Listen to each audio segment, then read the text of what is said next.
Hi friends, today we are going to deal with the most important topics in water management, that is water movements in the soil. So without wasting time, let us start. Here first one is infiltration. So it is the term which is applied to the process of water entry into the soil, which is generally by the downward flow through all or parts of soil surface.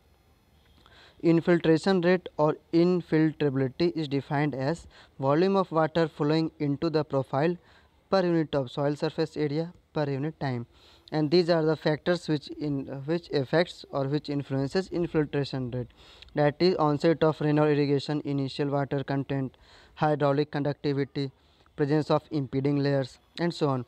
Now second most important is that is seepage. Seepage can be defined as the lateral movement of water through soil pores under unsaturated conditions.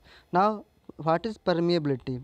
It indicates the relative ease with which air and water penetrates or pass through the soil pores. Now, what is a deep percolation? So, post infiltration water movement downward within the soil profile under the influence of both gravity and hydrostatic pressure. So it can be simply defined as when water goes downwards with the influence of gravity as well as hydrostatic pressure, so it is called as deep percolation. Now some types of water movement. So there are three types of water movement: saturated flow, unsaturated flow, and water vapor flow. So the first one is saturated water movement, the condition of the soil when all the macro and micro pores are filled with water. Then the soil is said to be at saturation, and any water flow under this soil condition is referred to as saturated flow. Means we can simply define as when all the macro and micro pores are filled with water. And the rate of flow in soil of various texture is sand greater than loam and clay. Now unsaturated water movement. This can be defined as when the soil macropores are mostly filled with air, but the micropores are filled with water and some air.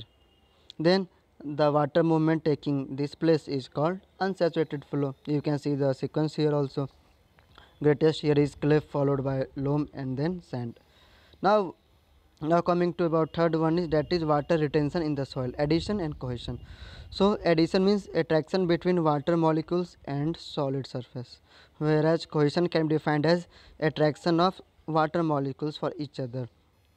So you can simply remember that whenever force acts, whenever attraction is between same molecule, like same water molecule, then it will always be cohesion, and different, then it will always be addition.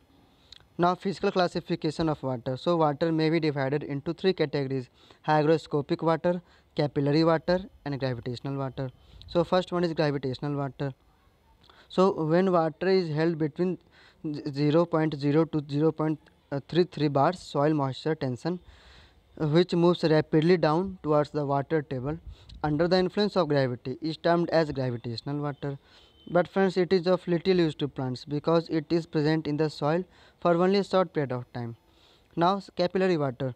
So as the name suggests, capillary water is held in pores of capillary size, that is micropores, around the soil particles by addition, cohesion and surface tension, and this is held between filled capacity 0.33 bars and hygroscopic coefficient. Practically it is also not available for plant use. Now third one is hygroscopic water. So the water held tightly in thin films of 4 to 5 millimicron thickness and at a pressure or tension of 31 bar tension is and above is termed as hygroscopic water.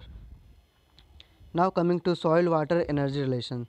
Here the most important line is energy concept of soil moisture says that greater the amount of water in the soil, less is the amount of energy required to remove, and vice versa.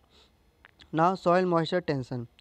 So soil moisture tension, it is a measure of tenacity with which water is retained in the soil and reflects the pressure, or you can say force per unit area, that must be exerted by plants to remove water from the soil.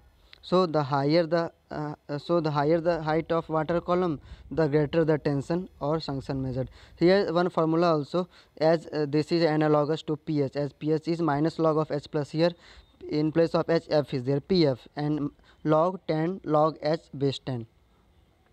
This was given by Schofield, which is defined as logarithm of negative pressure, where n is soil, where not n, h is soil moisture tension in centimeter of water.